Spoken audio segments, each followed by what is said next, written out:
Now, I was going to do a review of the original Ratchet & Clank that was released on the PS2 that I got off of eBay for a very cheap price. Just like what I did with the video game of the 2007 Ninja Turtles movie not too long ago. You can check out that review if you want. But since I just purchased an available PS5 console, finally, thank you PlayStation for sending me the invite to the Sony Direct store to get it. Props to you guys on that. I just had to review this game first. I mean, heck, it's a PS5 exclusive. It's just too awesome to not have, right? Well, as I always say with these types of reviews, just beat the game recently. Let's review this high quality experience, shall we?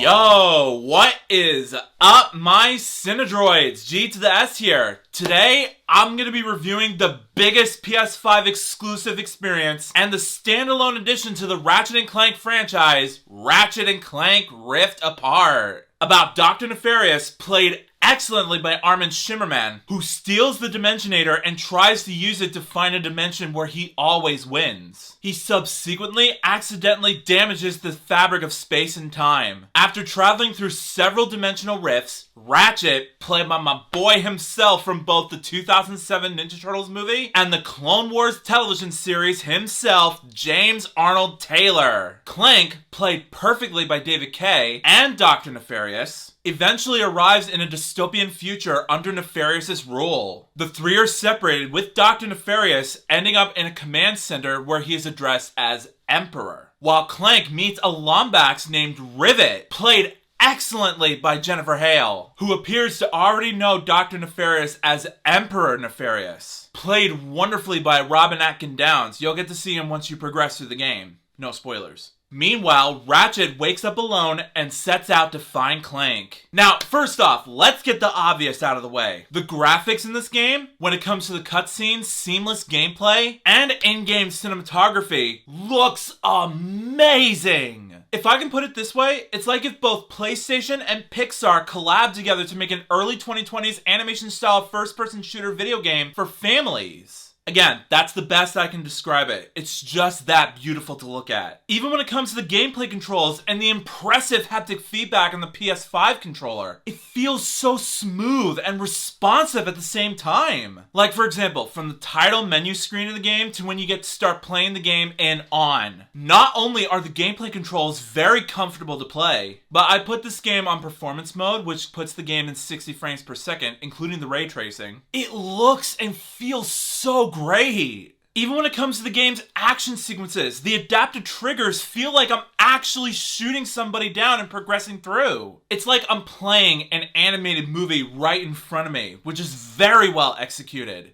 That's how games like this should feel like. Props to Insomniacs on that. Cannot wait to play the next Spider-Man game, with one on the way in about 2 more years, so stay tuned for my review of that once I finish it. Also, I'm really interested to see what you can do with Wolverine. Well, if the game's not rated M for mature, that is. Since Logan is known for being a very violent mutant superhero in the franchise. I mean, if the ESRB did decide to rate this game M for mature, I'll still play it on my gaming channel, which you can subscribe by clicking the description below this video. But I won't review it on my main channel, unfortunately.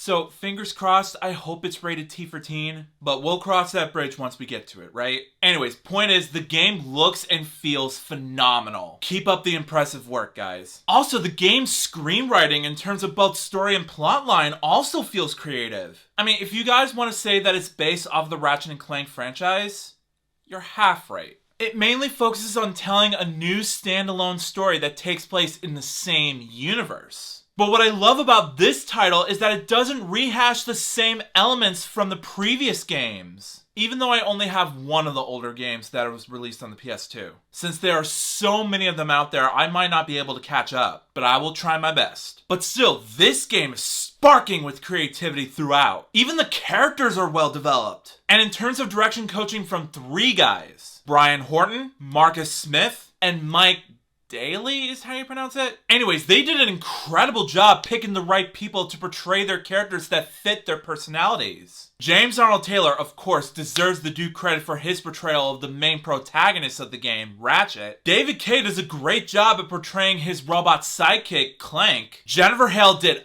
awesome as Rivet, the other dimension's equivalent of Ratchet. And also, I didn't know that Deborah Wilson, who plays Seer Junda in Star Wars Jedi Fallen Order, plays Kit, Rivet's other dimension equivalent of Clank in this game. That's very surprising. Their development in this game was handled so well, none of them feel out of place at all. Especially when it comes to stashing your weapons. I even heard from Jeremy Johns when he reviewed this game, say that whenever Ratchet has upgraded his weapons, Rivet does so for her weapons as well. And I think that's a smart business decision. It keeps the story well articulated that way. Kudos to Insomniacs for keeping the characters on the same page with each other. Now, this game is not complete without its fair share of comedic moments. But since the tone of this game is more adventurous than it has comedy, they do sprinkle in some of the subtle jokes in there to make it feel like an equivalent of a good family movie that kids and adults can watch together. Well, in the form of a PS5 exclusive release, that is. Which is never a bad thing at all. In fact, I would even dare say that it's Insomniacs' best attempt to appeal to both demographics. Even when it comes to displaying some of the more emotional, character-driven moments. It feels sincere, and as a result, it makes you care about the characters even more. Wow, so far this game is on fire today! Now, I'm trying to figure out some flaws that this game has for me to discuss. I think my only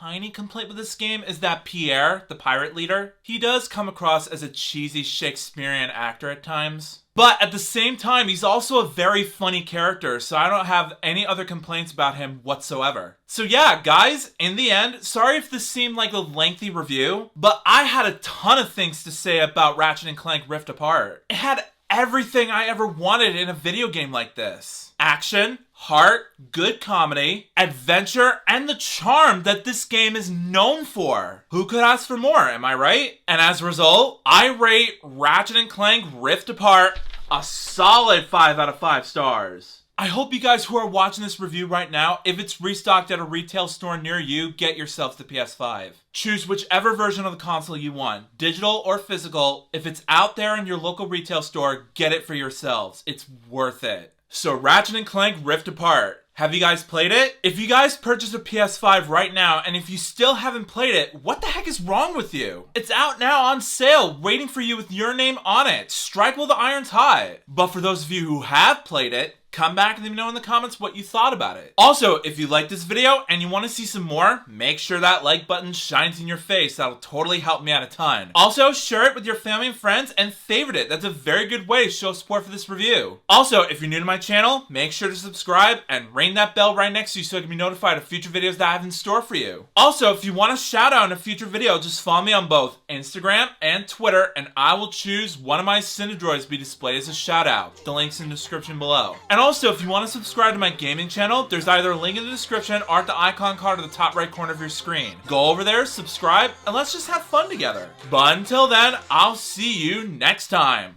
Peace out.